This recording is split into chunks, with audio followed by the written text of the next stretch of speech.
eu tenho achado a cidade muito bonita, muito organizada, comparado ao Rio, né? Eu acho que aqui a cidade é bem organizada, mais limpa mesmo. E a questão dos parques também, por conta desse apelo estético mesmo, tá? Toda essa questão de ecoturismo, né? Toda essa parte dos parques, então eu acredito que isso dá um apoio muito bom para a população para a questão de lazer. As pessoas culturalmente, eu acho que elas incorporaram isso, né? De ter um cuidado maior com a limpeza, com a organização, de manter isso, né? Seguem as regras, que eu acho que isso realmente vem de fora. Eu nunca fui na Europa, né? Mas eu assisto muito documentário, né? Eu vejo youtubers lá que fazem aquelas viagens e realmente tem uma cultura muito forte aqui, a parte cultural é muito grande. E isso eu acho que realmente remete à Europa, acho que por isso que tem essa comparação. O frio, né? Que é gostoso, todo mundo diz que lá fora faz muito frio e aqui realmente é frio, já morei aqui, é frio pra caramba. Então eu acho que realmente tem essa predominância cultural europeia, né, que vem de lá.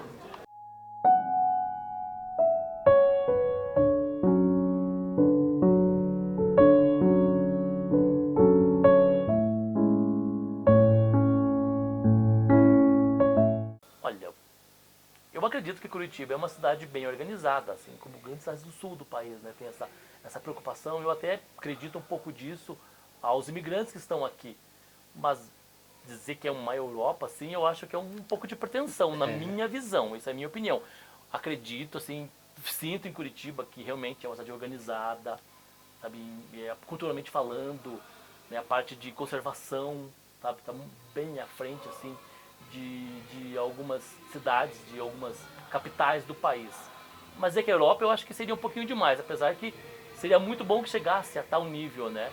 Mas assim, eu acho que a consciência talvez a gente, como população, talvez se organize mais. E seria bacana, sabe, que também as demais capitais e cidades do país também chegassem nesse patamar. Não que nós sejamos o melhor de todos, né? Mas eu acredito que existe uma política pública aqui que talvez pense um pouquinho mais, investe um pouquinho mais no patrimônio, que investe um pouquinho mais nessa parte de infraestrutura de turismo, que eu acho importantíssimo. E é isso.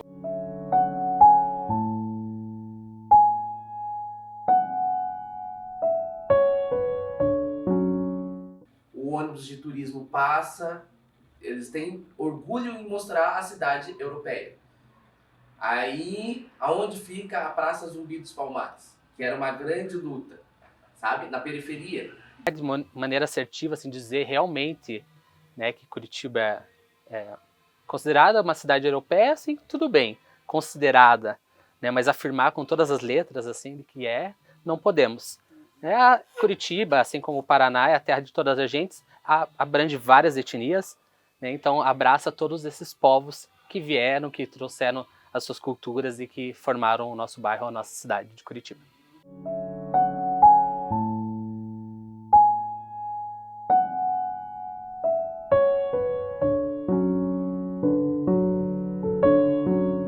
O bairro de Santa Felicidade, ele foi fundado em 1878.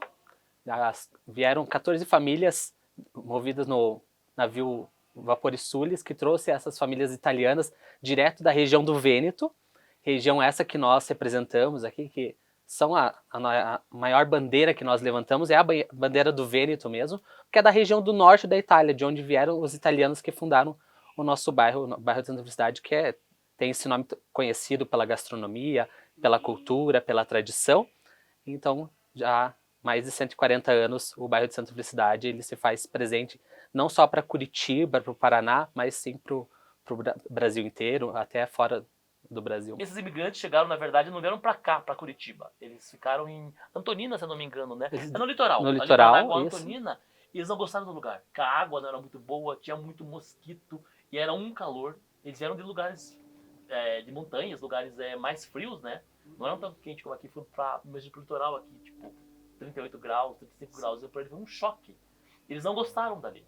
Eles souberam que aqui em Curitiba, né, subindo a serra, tinham terras disponíveis e eles foram verificar. E aqui tinha essa região toda aqui do bairro, era uma fazenda onde a dona da fazenda se chamava Felicidade. E ela vendeu assim as terras em condições maravilhosas, assim, a perder de vista em condições muito boas de negociação.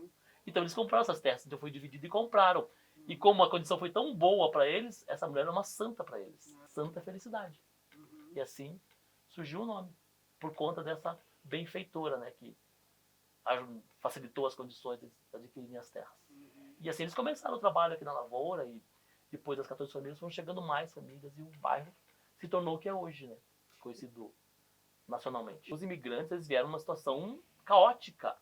Eles foram quase não digo expulsos, mas a situação estava tão crítica na Itália, estavam passando fome, sabe, condições de moradia, realmente são uma pobreza, uma miséria muito profunda. Então realmente eles vieram atrás de condições de vida, de sobrevivência. Não estava dando mais, né? Tanto é que foram até apoiados pelo o governo italiano, né? Incentivados.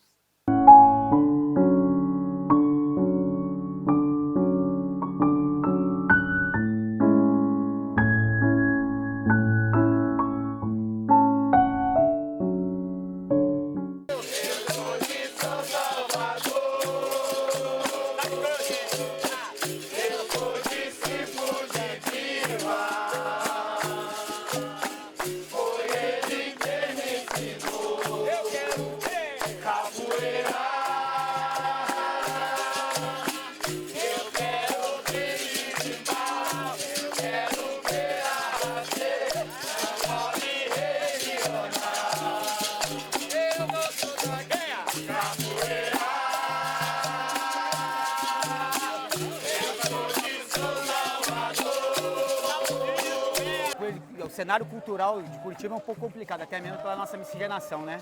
É uma região que tem mais a colonização europeia, mas mesmo assim, devagarzinho, é aquele conta-gota. A gente vai implantando a capoeira, o samba, a alegria do povo brasileiro. Massa? Na verdade, eu acho que existe um certo interesse em invisibilizar a cultura, outras culturas que não sejam as europeias em Curitiba. Um exemplo bem simples assim é você pegar o Festival das Etnias que tinha em Curitiba, produzido até alguns anos atrás, antes da pandemia até, se não me engano, teve uma edição. Tinha ucraniana, polonesa, não menosprezando essa, sabe? Mas por que não a cultura afro também? E diga-se de passagem, não só a cultura afro, porque a cultura afro também a gente está falando de um continente inteiro, né? São 50 e poucos países. E você simplesmente apagar, e Curitiba é a capital mais branca do Brasil, isso é uma falácia, importantíssima, assim.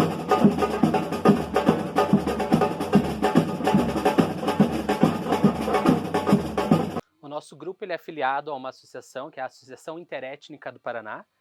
Ela reúne vários grupos de diversas etnias, né? O grupo já é associado há mais de 30 anos e vem fazendo esse trabalho, desempenhando o trabalho, claro, na etnia italiana, mas nós temos outros grupos que fazem parte da Intepar que também são italianos, né? Então somos um dos grupos italianos aí que participa, e a Intepar, ela é que rege todos esses grupos, né, que nós temos aí na cidade de Curitiba. Tem alguns grupos também, obviamente, que fazem parte, que não fazem parte da Intepar, mas que também dançam, que, né, fazem o seu papel, representam o seu papel em Curitiba, mas por algum motivo não fazem parte da associação, porque tem que ter algumas regras, né, que são pré-estabelecidas para você fazer parte dessa associação. Foi passado para outros, né, valorizado outros, né. Leminski é maravilhoso, mas o lápis é tanto quanto, sabe? E aí tem a referência, a pedreira, Paulo Leminski. E o lápis?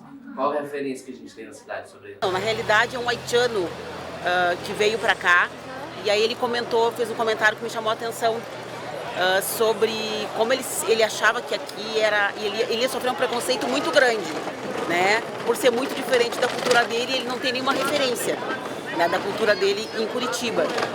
E ele disse realmente, quando ele chegou aqui, ele se surpreendeu pela receptividade, foi bem recebido, mas que ele sentiu um certo preconceito inicial, né, em relação à cultura, porque ele achou que não se enquadrou né, na questão cultural aqui dentro. Então a desclassificação da nossa cultura perante, né, a cultura europeia é de uma maneira tão descarada assim que a gente fica até...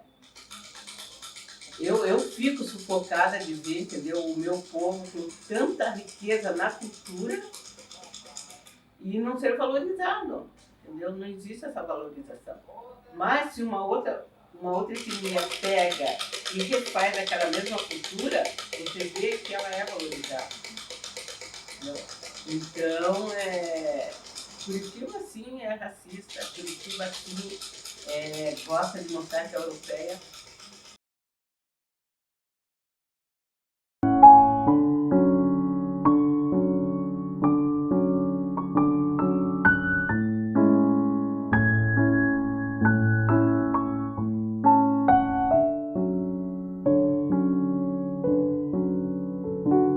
Nosso trabalho principal é justamente isso, é levar para pessoas diferenciadas que não conhecem o que é o folclore italiano, como que funciona, exatamente levar e mostrar que, né, tem o folclore italiano, que tem a cultura japonesa, ucraniana, entre outras.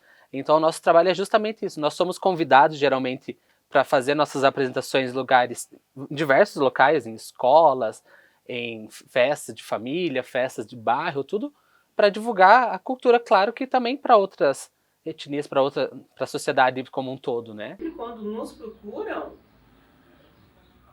para algum evento que tem, ou vem alguém de fora, a gente vê dança polonesa, a gente vê dança ucraniana, chega a Páscoa, eu fico mostrando artes, né, ucraniana, e a gente nunca vê a arte negra, a arte afro apresentada. A cultura, nossa, ela é tão... é até difícil de falar, mas a cultura para mim acho que é tudo, né? A partir que você tem uma cultura que agrega, que faz crescer, que enriquece, todo mundo ganha, né? Seja em todas as áreas, todos os âmbitos sociais. Porque eu acho que uma sociedade que tem uma cultura definida, sabe? Algo que identifica, que sabe que agrega, que cresce. Sabe que tem culturas às vezes que a gente não são depreciativas, né? Mas tudo que for de positivo, de bom, que agrega, é importantíssimo. Eu acho que é importantíssimo. Acho que um povo sem uma cultura não tem identidade, né? Fica sem identidade, sem representatividade. Isso, em Curitiba também não é mostrado, que quando mostram a cultura ucraniana ou polonesa, mostram sempre aquela soberania, né? Seus documentários, as suas roupas, tudo de reis, tá? Quando vão falar da cultura africana, o que vocês veem? O que é passado nas faculdades, nas escolas? Né? Quais são os trajes que nos apresentam? Né? Seminus, apenas com um fraldão na parte de baixo, acorrentados, chicoteados, é só isso que passa na nossa imagem.